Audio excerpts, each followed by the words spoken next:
नमस्कार, मैं हूं आनंद। आप देख रहे हैं चेतना टुडे। सबसे पहले एक नजर सुर्खियों पर। देर रात मानसून की दस्तक से बिजली ठप, जनजीवन प्रभावित, शिवालयों में मेला। अवैध कॉलोनियों को वैध करने की प्रक्रिया तेज होगी, विधायक की पहल पर नगरीय आयुक्त के निर्देश। और कलेक्टोरेट से हटाई दर्जन भर दुकानें, झाली तालाब में मछलियां मरी। ये कैसे संभव था कि पहला सावन सोमवार हो और इंद्र भोलेनाथ का अभिषेक न करें। भक्तों की पिछले महीने भर से मान मनोहार के बाद इंद्र का मन पसीजा और उन्होंने देर रात दस्तक देते हुए शहर को तरबतर कर दिया। रात में तेज और दिन में हल्की फुल्की बारिश के बाद मौसम सुहाना हो गया। अब बारिश की संभावनाएं दस्तक दे रही हैं। बारिश की शुरुआत के साथ ही विद्युत कटौती ने जनजीवन को अस्त व्यस्त कर दिया।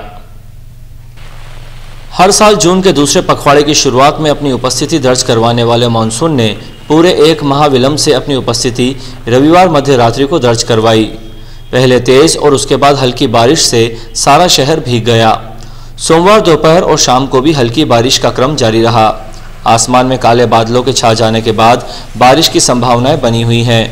मौसम विभाग के अनुसार आगामी 24 घंटे में क्षेत्र में मानसून सक्रिय हो सकता है, जिससे अच्छी बारिश की उम्मीद है। इधर बारिश आई और उधर विद्युत कटौती शुरू हो गई। रविवार मध्य रात्रि शहर के दोबत्ती, न्यू रोड, काटजू नगर, कस्तूरबा नगर सहित अन्य प्रमुख आवासीय एवं रहवासी क्षेत्रों में तकनीकी समस्या के चलते घंटों कटौती ने लोगों को परेशान रखा। विद्युत विभाग के अनुसार रविवार मध्य रात्रि पावर लाइन में तकनीकी त्रुटि के चलते विद्युत व्यवस्था बाधित हुई। शहर के कई क्षेत्रों में मध्य रात्रि से गुल हुई बिजली दिन निकलने के बाद लौटी, लेकिन इसके बावजूद सोमवार सुबह से लेकर रात तक कई मर्तबा कटौती का क्रम जारी रहने से जनजीवन प्रभावित हुआ। बारिश की शुरुआत के साथ ही शहर की सड़कों पर नालियों में जमा गंदा पानी और कूड़ा करकट फैल गया, जिसके कारण गंदगी फैल रही है।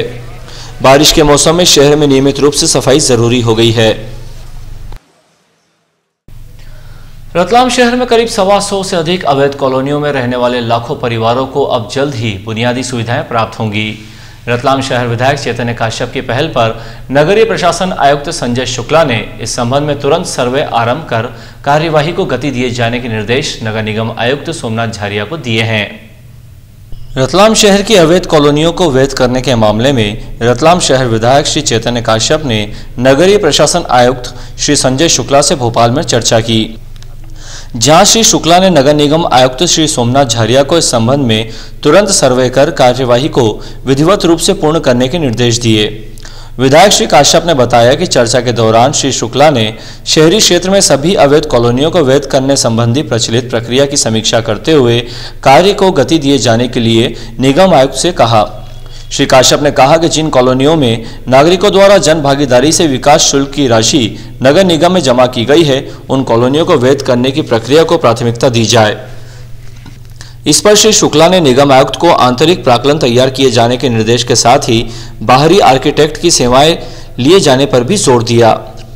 विधायक श्री काश्यप ने बताया कि इस कार्यवाही के बाद रतलाम में अवैध कॉलोनियों को वैध किए जाने की प्रक्रिया में तेजी आएगी। लंबे समय से अवैध कॉलोनियों में निवासरत नागरिकों को बुनियादी सुविधाएं प्राप्त होंगी, उनके जीवन स्तर में सुधार से विकास में सहभागी बनेंगे। भगवान भोलेनाथ आराधना के महापर्व श्रावण मास के प्रथम सोमवार पर शहर के सभी शिवालयों में भक्तों ने भगवान की पूजा, अभिषेक, महाआरती सहित अन्य कार्यक्रमों में हिस्सा लिया। मानसून के आगमन के साथ ही देवालयों में लगातार ढोल बजाने एवं यज्ञ के कार्यक्रमों की भी पूर्णाहुति हुई। सावन माह के पहले सोमवार पर शहर के प्राचीन गढ़ कैलाश मंदिर पर सुबह से ही भक्तों के पहुंचने का क्रम आरंभ हो गया था। मंदिर तक पहुंचने वाले मार्ग की साफ सफाई की गई थी। हालांकि बारिश के कारण सड़कों पर कीचड़ और पानी जमा होने से भक्तों को परेशानी उठानी पड़ी, लेकिन बावजूद इसके बड़ी संख्या में भक्तों के यहाँ पूजा अर्चना एवं अभिषेक के लिए पहुंचने का क्रम शाम तक चलता रहा। मंदिर परिसर में भगवान श्री गढ़ कैलाश की प्रतिमा का आकर्षक श्रृंगार किया गया था, जहां शिव भक्तों ने अबीर गुलाल और बिल्व पत्र चढ़ाते हुए पूजन किया। यहीं स्थित शिवलिंग पर भी सहस्त्रधारा अभिषेक किया गया। राजीव गांधी सिविक सेंटर परिसर स्थित प्राचीन भगवान काशीनाथ विश्व महादेव मंदिर पर भी विशेष अनुष्ठान रखा गया।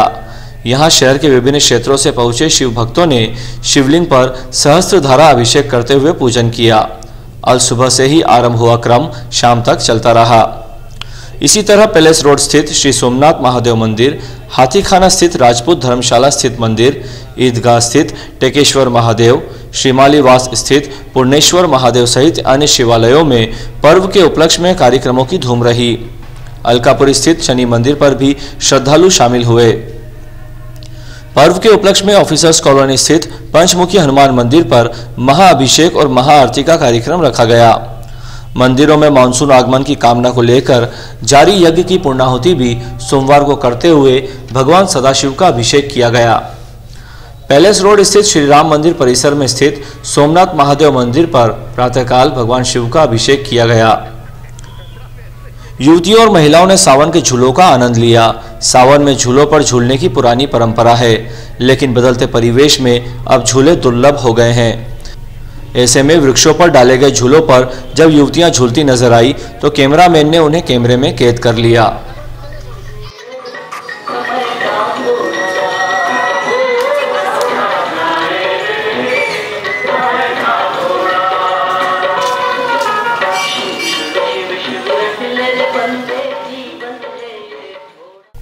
सहकार भारतीय राष्ट्रीय महामंत्री जीतू भाई व्यास अहमदाबाद, राष्ट्रीय सह संगठन मंत्री विष्णु जी तथा राष्ट्रीय संगठन मंत्री विजय देवांगन मुंबई ने शहर में चैतन्य काश्यप फाउंडेशन द्वारा संस्थापित अहिंसा ग्राम का अवलोकन किया।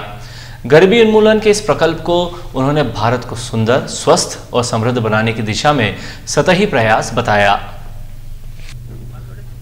रविवार को अहिंसा ग्राम का अवलोकन करने पहुंचे अतिथिगण ने यहां निवासरत परिवारों से चर्चा करते हुए उनके जीवन क्रम के विकास की प्रक्रिया को समझा। यहां अहिंसा ग्राम संचालन समिति सदस्य मनोहर पोरवाल ने अवलोकन करवाते हुए स्वरोजगार प्रशिक्षण केंद्र के बारे में जानकारी दी। श्री व्यास ने अपनी प्रतिक्रिया में कहा, अहिंसा ग्राम की कल्पना भारतीय सांस्कृतिक धरा की संकल्पना का नव स्वरूप है। पंडित दीनदयाल उपाध्याय के अंत्योदय का ये साक्षात स्वरूप समाज के लिए प्रेरणादायी है। समाज में सर्वसमावेशी विकास की दिशा में चैतन्य काश्यप का ये अद्भुत प्रकल्प है। अहिंसा ग्राम की कार्य योजना के बारे में जब उन्हें जानकारी दी गई तो उन्होंने प्रसन्नता व्यक्त करते हुए कहा कि सामाजिक विकास के लिए सामान्य जनों को रोटी, कपड़ा और मकान की उपलब्धता देकर उनके विकास को रेखांकित करने का ये महान पवित्र कार्य है। अतिथिगण ने कहा कि जीवन में धन तो अनेकों लोग कमाते हैं, किंतु धन का वास्तविक सदुपयोग श्री काश्यप ने अहिंसा ग्राम के रूप में करते हुए समाज के समक्ष उदाहरण प्रस्तुत किया है। श्री काश्यप इस दिशा में नए आयामों के माध्यम से भारत को सुंदर, स्वस्थ और समृद्ध बनाने की दिशा में कार्य करते रहेंगे। कालिका माता स्थित झाली तालाब के पानी में गंदगी, गाद और ऑक्सीजन की कमी के कारण रविवार रात कई मछलियों ने दम तोड़ दिया, जबकि पानी में मौजूद सैकड़ों मछलियां पानी की सतह पर मुंह खोलते हुए अपना जीवन बचाने के लिए मशक्कत करती नजर आई। सोमवार सुबह हर दिन की तरह जब श्रद्धालु झाली तालाब में मछलियों को दाना डालने के लिए पहुंचे तो उन्होंने देखा कि तालाब में पानी की सतह और सीढ़ियों पर बड़ी संख्या में मृत मछलियां पड़ी हुई हैं, जबकि सैकड़ों की संख्या में मछलियां पानी की सतह पर अपना जीवन बचाने के लिए संघर्ष कर रही थी। लोगों ने तुरंत नगर निगम स्वास्थ्य समिति प्रभारी गोविंद काकानी एवं अधिकारियों को स्थिति से अवगत करवाया, जिसके बाद फाइटर से तालाब में पानी छोड़ा गया। उल्लेखनीय है कि बारिश का मौसम आने के पहले हर साल झाली तालाब में नगर निगम द्वारा सफाई करवाई जाती है। मछलियों को बचाने के लिए साफ पानी और चूना डाला जाता है, लेकिन इस बार इस तरफ ध्यान नहीं दिए जाने से कई मछलियों को अपने जीवन से हाथ धोना पड़ा। सुप्रीम कोर्ट के निर्देश के बाद स्कूली बच्चों के ऑटो में उनकी संख्या 3 से 5 किए जाने को लेकर यातायात पुलिस ने सख्ती शुरू कर दी है।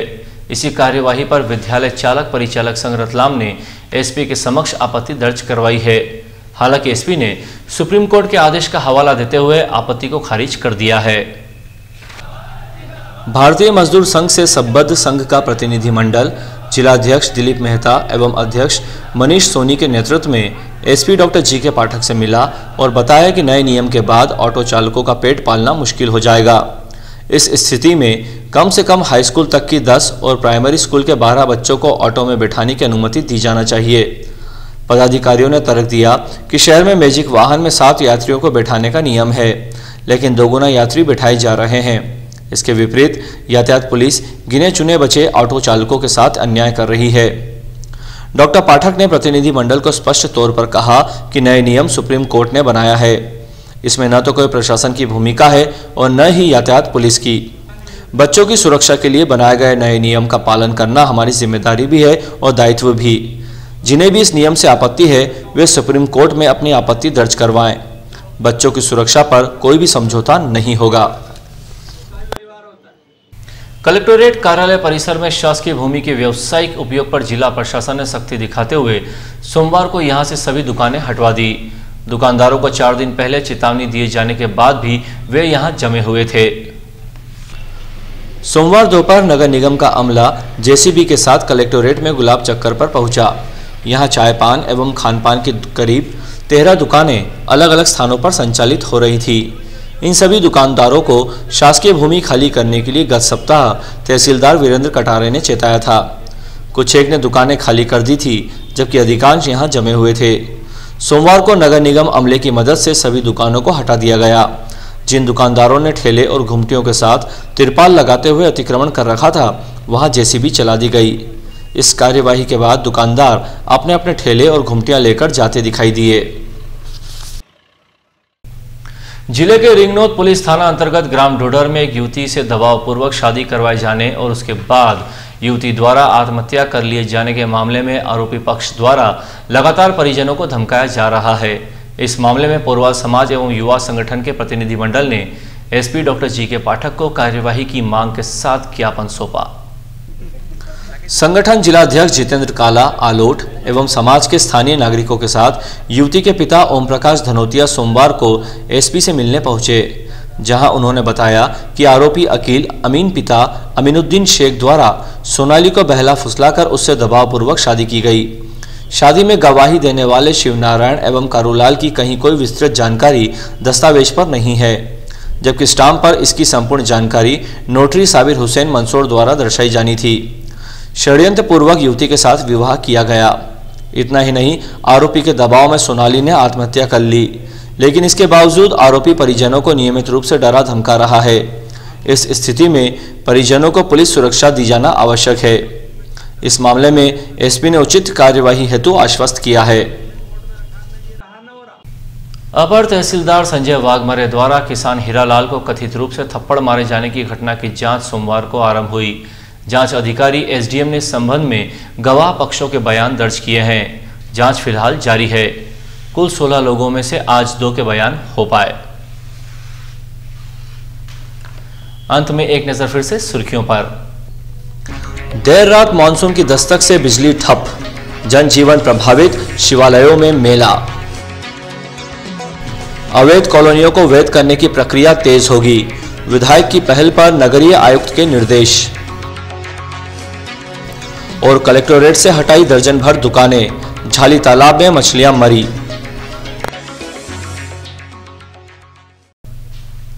चेतना टुडे में आज बस इतना ही। हम फिर मिलेंगे कुछ और नई सुर्खियों के साथ। तब तक के लिए नमस्कार।